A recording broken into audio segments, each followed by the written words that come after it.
অশ্লীলতা, বেহায়াপনা, নির্লজ্জতা, অপকর্ম, ব্যভিচারের মতো নিকৃষ্ট নিন্দনীয় পাপের সূচনা হয়। আধুনিক সমাজে আজ পর্দার যথাযথ পালন নেই বিধায় ইফতিজিং, দর্শন, যৌন নির্যাতন প্রকট আকার ধারণ করেছে।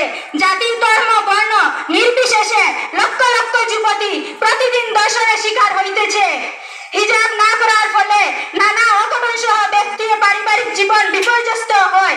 এছাড়া পর্দাহীনতার কারণে পরকীয়া ও চরিত্রহীনতার মতো ঘূর্ণিত কর্মের সূত্রপাত হয়, যার ফলে স্বামী, স্ত্রী এবং পরিবারের পরস্পরের প্রতি বিশ্বাস উঠে যায়।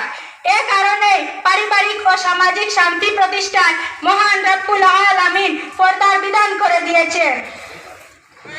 যথাযথভাবে হিজাব বা পর্দা করে চললে একজন পর্দাশীল নারীদেরকে কেউ উত্ত্যক্ত করতে যায় না এবং উত্ত্যক্ত করার সাহস পায় না।